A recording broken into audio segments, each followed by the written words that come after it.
In this video, we're exploring a significant and complicated issue, the Hamas-Israel conflict. This long-standing struggle traces back to historical events that profoundly influenced the region. In the next few minutes, we'll simplify the complexities of the Hamas-Israel war.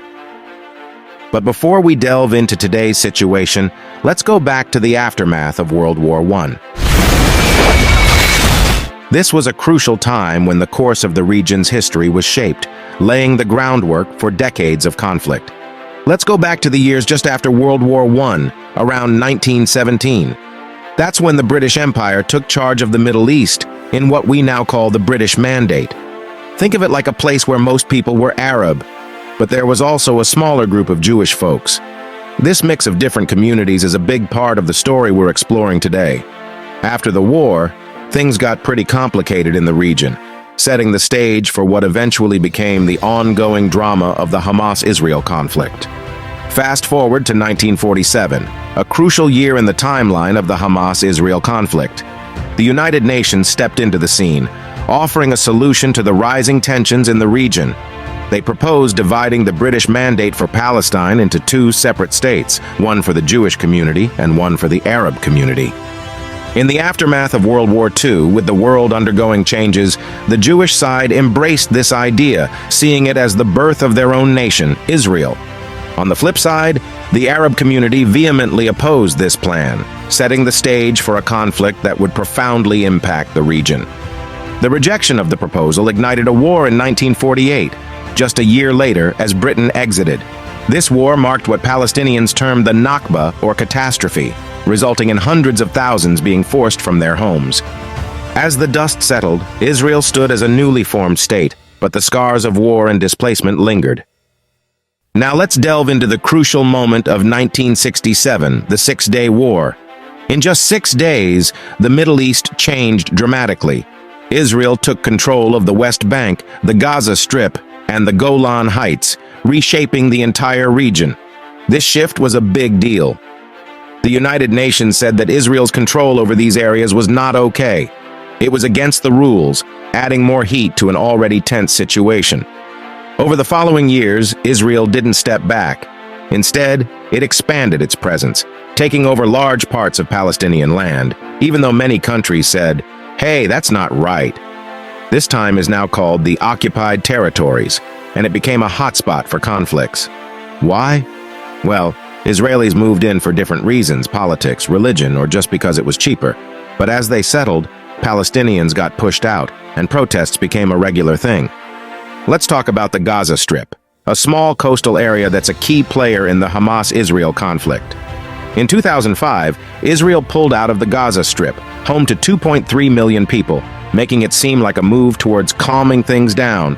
But it's not that simple. Even though Israel left, it still held the reins over the Gaza Strip's airspace, sea, and important entry points for goods. Life got tough for the 2.3 million people in Gaza. Unemployment shot up to 50%, and their health systems and infrastructure crumbled. In the late 1980s, Hamas emerged due to increasing frustrations. It operates both politically and militantly, with a straightforward aim to destroy Israel. Labeled a terrorist group by several nations, including Australia, Hamas surprisingly won democratic elections in 2006. However, its unwillingness to give up violence against Israel resulted in global isolation. In 2007, Hamas took control of Gaza, creating a division between Gaza Strip and the West Bank, significantly influencing the ongoing conflict. Now let's focus on a city that's very important for Judaism, Christianity, and Islam, the Jerusalem. This ancient city has been a big deal in lots of fights, and it's crucial to understand its role in the Hamas-Israel war. Jerusalem, home to holy sites like the Western Wall, the Church of the Holy Sepulchre, and the Dome of the Rock, is a symbolic epicenter for these three major religions.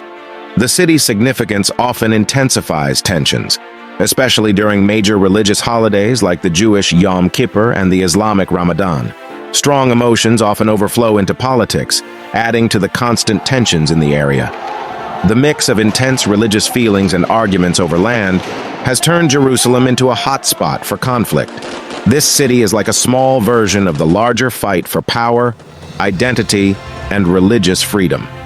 When we look at Jerusalem in the context of the Hamas-Israel conflict, it's clear that this is more than just a fight for territory. It's a deep clash of histories, beliefs, and dreams. In the intricate story of the Hamas-Israel conflict, it's more than just about borders and battles. The struggle's origins go back to World War I, where the British Mandate started a chain of events shaping the fate of nations. From the UN Partition Plan and the war in 1947 to taking over more land in 1967, each chapter has left a lasting impact on the Middle East. The Gaza Strip, after Israel left, has a complicated history. The emergence of Hamas has made the situation even more intricate. Jerusalem, a city important to three major religions, remains a source of tension. Religious passion mixes with political arguments, adding to the ongoing difficulties. As we wrap up, remember that the Hamas-Israel conflict is a constantly changing story. What we've talked about is just a snapshot, and things are still happening. Getting to peace is hard, but the first step is understanding the details so we can work towards a future where people live together without conflict. Feel free to share your insights in the comments section below.